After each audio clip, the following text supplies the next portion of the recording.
So hi and welcome to our workshop. My name is Alejandro. I'm Irene. Today we're going to go over plagiarism. So the workshop overview is going to be about what is plagiarism, how to avoid plagiarism, And how to properly paraphrase, quote, cite, reference, and cite your own material. So going into the topic of what plagiarism exactly is, it's the act of presenting another's work or ideas as your own. According to Merriam-Webster's online dictionary, plagiarism means to steal and pass off the ideas or words of another as one's own, use another's production without crediting the source. So why should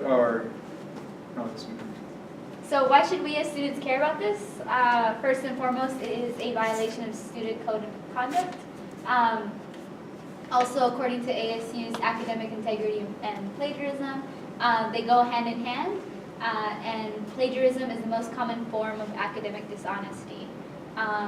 There's a wide variety of consequences that are put into place for students who commit plagiarism. But personally, not only it can damage your credibility, your career aspirations, professional career, obtaining potential job opportunities, and pretty much plagiarism can really affect your career goals. In regards to like journalism students, for example, at the Cronkite School, it can result in expulsion from the university, as plagiarism is something that the Cronkite School takes very seriously. So how do I avoid committing plagiarism? So one way you can avoid plagiarism is by paraphrasing your source. So paraphrasing is restating ideas from an original source using your own voice and giving credit to the original source. Another way that you can avoid plagiarism is through direct quotation, which is an extended word-for-word duplication of an author's original writing, which also requires you to give credit to the original source. So an example of paraphrasing. So my freshman year, I had a lab report to do and had to paraphrase one of these articles for information from a lab report. So this is a copy directly from the source. So it says it's common for animals to engage in agonistic behavior or in interactions in order to obtain or defend resources that allow them to survive, reproduce, such as food, shelter, or mates.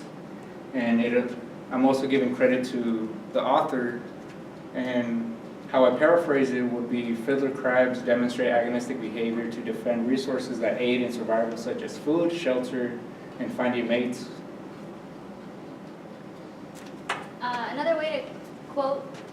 Another way is to quote your source.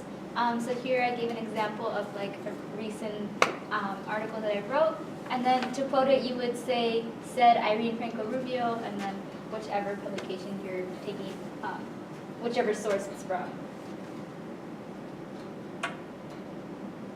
Also, when you cite your sources, you have to give credit to your source, and you can cite these sources in two places. You can do it as an in-text citation, which goes within the paragraph, and you include the author's last name and first name. Usually, you include the author's last name and then the page number, and this will provide the reader with a little bit of information of where they got the information from, and then this will be noted later on in the essay or whichever piece that you're writing in your works cited, references, or bibliography, which is the other way to cite your source. And all sources must include information needed to identify and retrieve source, which includes the author's name, the title of the work, the date it was published, the URL, and so on. So here are some campus resources. So Trio, you can set up an appointment with a tutor on Blackboard, make sure it's 24 hours in advance, or you can see a tutor during office hours. You can also make appointments with the Writing Center. The appointments are made online or in person. And you can also do online tutoring with ASU. The link is on my ASU, or Owl Purdue, which is an outside source that provides resources for students interested in learning more about how to cite and anything regarding using other sources within your own work. So here I'm about to show you how Purdue works and how to get to the correct website and how to cite in APA format. So here is the Purdue website. So the first step is going to be we log on to the Purdue website and you click on the APA style button. After clicking that, you're going to see the APA format and style guide, so you're going to click on that. And it takes you to this web page, which gives you all the general guidelines of APA format, and then on the left-hand side, you can see that they give you various choices on what kind of citing you want to do. All right, and then this is an example of how to cite your work. And that's all we have for you today. Do you have any questions? All right. Thank you, guys. Yay.